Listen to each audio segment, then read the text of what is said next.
histórica altura, donde el sol de tu bravura le puso cerco a la muerte. Una audición al servicio de las luchas populares. Por una juventud protagónica de las luchas, en lucha contra el capital y aspirando a construir una sociedad nueva. Buenos días, oyentes, y bienvenidos a un nuevo programa de Voces en Lucha.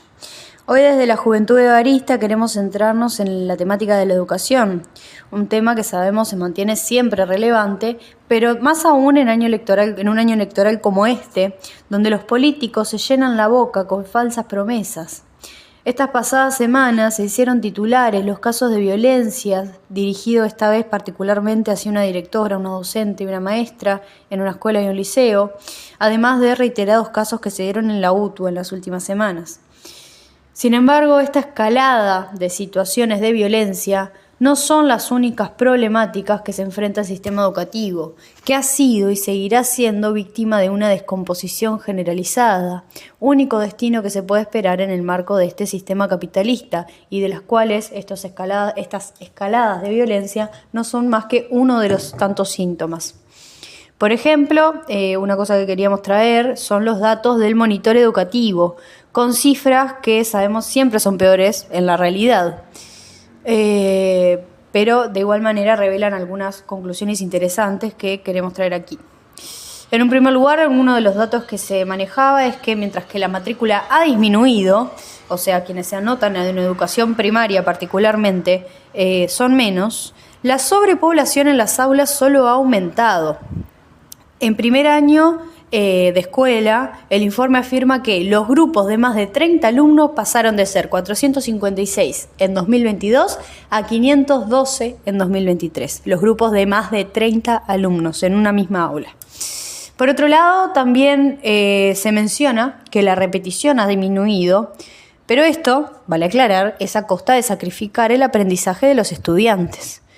El informe afirma que en 2023, 2.523 estudiantes repitieron el grado, pero esto es en los grados en los que existe la repetición todavía, porque esto se ha eliminado. El número de los que promovieron con calificaciones insuficientes, es decir, que en otras situaciones hubieran repetido, son 7.137 niños. El informe aclara también que en 2023 la repetición en lo que llaman el quintil 1, es decir, los menos favorables económicamente, fue 3.7 veces más alta que en el quintil 5, que son aquellos que pertenecen al sector más favorecido económicamente. Otro dato es que la asistencia general también ha empeorado, nuevamente siendo el factor económico uno de los que inciden en la problemática.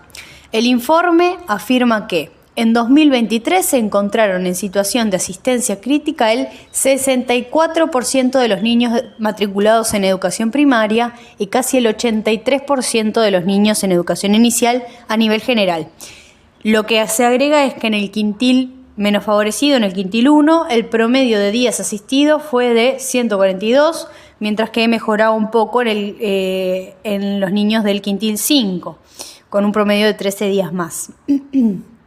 También las condiciones de egreso, según los datos del monitor educativo, se ven afectados por el nivel socioeconómico del niño, niña o joven. El informe afirma que en las escuelas de menor nivel de contexto sociocultural, así esto es cita, y especialmente en las del quintil 1, el indicador alcanza niveles mayores de extraedad. La extraedad en este contexto se ubica en el 34% de los alumnos de sexto en el quintil 1, mientras que en el quintil más favorecidos es en el 10%, un 20% menos que en el quintil más desfavorecido. Lo que develan todos estos datos es una realidad que ya conocemos y que se expresa informe tras informe, ya que obviamente estamos frente a una realidad que solo empeora año tras año. Lo que el monitor educativo denomina el quintil 1 menos favorable son aquellas personas, particularmente en este caso niños, niñas, adolescentes y jóvenes, de los sectores más pobres de nuestro pueblo. Son las personas que pasan más hambre en un país que produce alimento para muchísimas más personas de las que somos. Son aquellos que tienen más precariedad de vivienda. proliferando los asentamientos, por mencionar algunas de las realidades que padecen este quintil 1 menos favorecido, como menciona este informe. Sumado a todas estas problemáticas que mencionamos, y a estas condiciones a las que se deben enfrentar, son estas personas quienes se ven más abandonadas por el sistema educativo, los que ven perjudicada su asistencia por diversas causas, son quienes, empujados a estas condiciones, deben asistir a los grupos sobrepoblados que mencionábamos antes, que tienen más de 30 estudiantes en una aula, que además se cae a pedazos, y por todo esto son sin dudas los que más se desvinculan con el sistema educativo. Estas condiciones que repasamos en primaria también se repiten en secundaria, con la realidad de que los números, según el monitoreo educativo, son un poco mejores, porque como también han develado los datos del monitoreo educativo y del INE, los niños, niñas y adolescentes de estos quintiles más desfavorecidos, como menciona el informe, el sistema ni siquiera les permite alcanzar el nivel de secundaria. Por eso los números son un poquito mejores. Y esto es un análisis que ya hemos realizado y que develan los datos. Decíamos, vale aclarar, que las personas del quintil más vulnerables son las más afectadas por la crueldad de este sistema, pero no son las únicas, evidentemente, ya que toda la clase trabajadora y todos los sectores populares en su conjunto somos quienes enfrentamos esta realidad, ya que la educación pública se encuentra en descomposición por las propias características del sistema capitalista.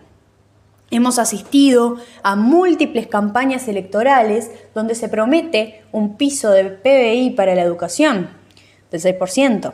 La experiencia de 15 años de gobierno frente amplista demostró que nunca hubo interés por invertir hacia una educación pública de calidad, mientras sí destinaban recursos a pagar los intereses de la deuda externa o recursos a aumentar la capacidad de las fuerzas represivas del Estado o todo tipo de exoneraciones y subsidios al gran capital, se beneficiaba la educación privada con este tipo de políticas y donaciones, se enaltecía el sistema de las PPP y sin embargo, después de otro gobierno de otro color que llegó prometiendo la creación de nuevos liceos y un rosario de medidas que cambiarían el estado de la educación, hemos asistido también nuevamente con este gobierno de coalición a un enorme recorte que prácticamente ha gozado del beneplácito de los sindicatos de la educación y el movimiento estudiantil, que sin hacer mucha ola pone sus esfuerzos y discursos en que solo se puede cambiar esta realidad con un triunfo del Frente Amplio.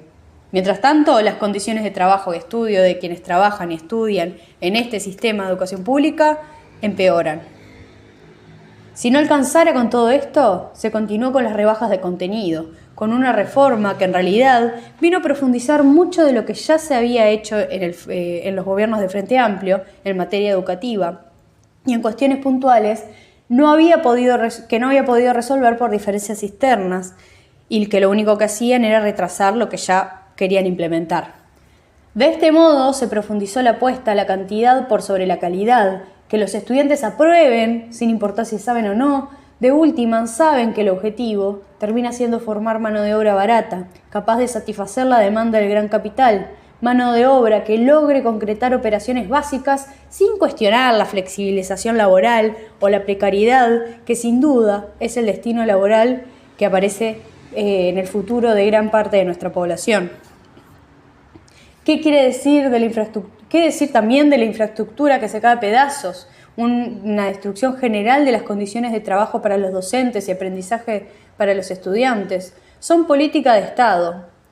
Vale recordar cuando Mujica mandaba a las maestras a dar clase debajo de un árbol, si era necesario, como lo han demostrado a lo largo de los años. No importan las promesas que hagan en sus campañas electorales, ningún candidato reconocerá las verdaderas raíces de los problemas en la educación ni propondrán nada que genere un cambio verdadero. En esta campaña electoral ya se ha demostrado que poco hay por discutir porque no existen diferencias sustanciales, más allá de lo que refiere a la gestión de algunos pormenores.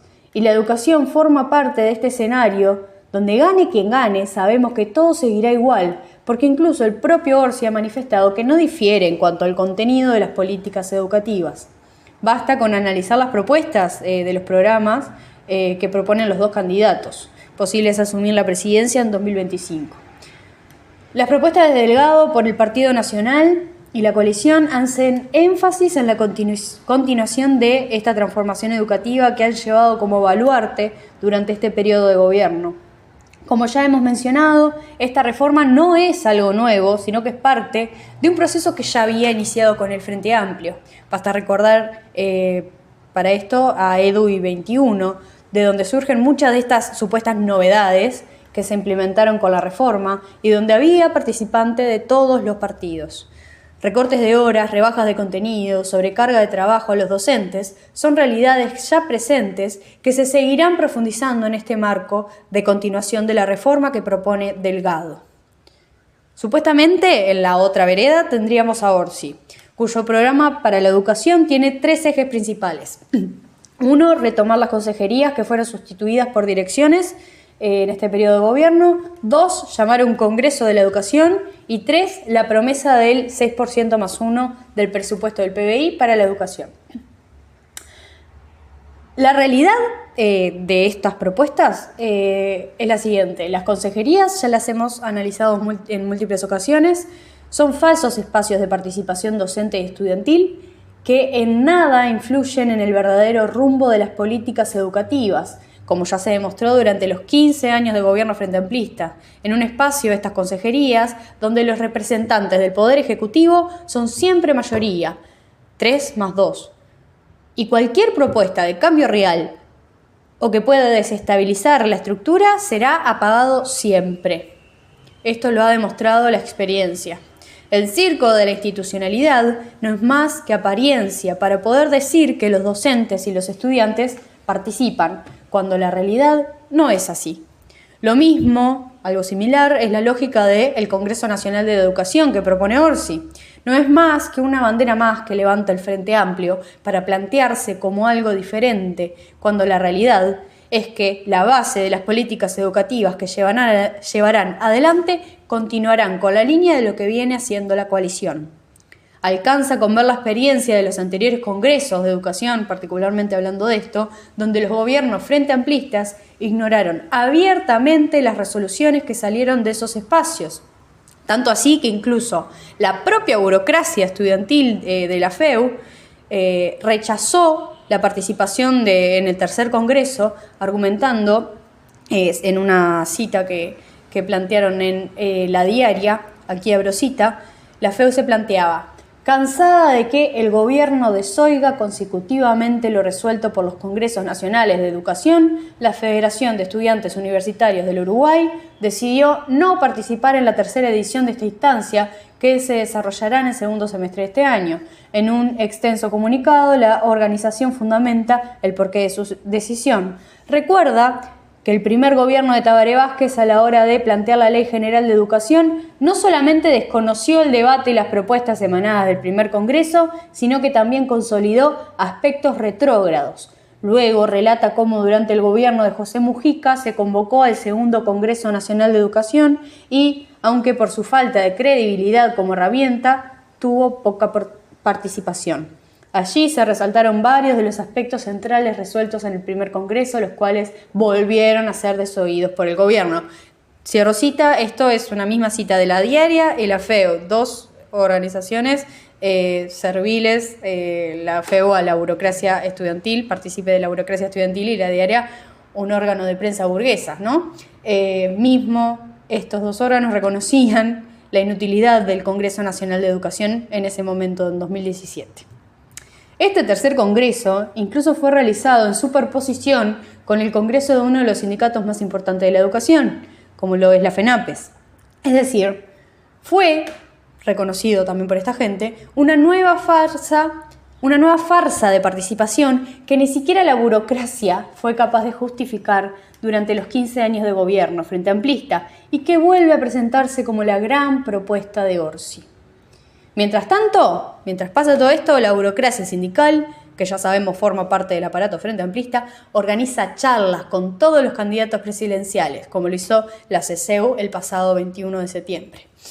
Dejando en claro que lo que le interesa es mantener la paz, gane quien gane, continuar firmando rebajas salariales, haciendo publicaciones testimoniales, denunciando alguna de las injusticias a las que nos enfrentamos día a día, los que se enfrentan día a día docentes y estudiantes, como la escalada de violencia, o también haciendo algún paro testimonial de 24 horas cuando la realidad ya desborda, pero sin abonar a la verdadera lucha por un cambio de raíz en el sistema. Gane quien gane las elecciones, el sistema educativo continuará siendo un espacio de desigualdades e injusticias. Los niños, niñas, adolescentes y jóvenes de nuestra clase y sectores populares continuarán siendo descartados por el sistema, continuarán estudiando las peores condiciones. Su aprendizaje no importará, en tanto lo que se quiere es que engrosen números y que lleguen lo más pronto posible al mercado laboral atravesado por la flexibilidad y precariedad. La destrucción del sistema educativo es política de Estado, más allá de que se embanderen con mentiras de que vienen a implementar mejoras. Y para cambiarlo es necesario desde el clasismo plantearse en primera instancia conquistar soluciones a las reivindicaciones inmediatas frente a toda esta realidad que mencionábamos, soluciones verdaderas que permitan generar espacios de estudios dignos, tanto para los trabajadores como para los estudiantes, a sabiendas que cada uno de estos planteos inmediatos, que solo pueden ser conquistados con la lucha organizada de la clase trabajadora, deben ir atados también a planteos superadores del capitalismo en su conjunto y atacar los problemas de raíz. La degradación social, el hambre, la precariedad y la flexibilización, en síntesis, la explotación y opresión, solo pueden ser superados si nos planteamos la destrucción de este sistema capitalista. Muchas gracias, oyentes, por acompañarnos. Nos estaremos encontrando la semana próxima.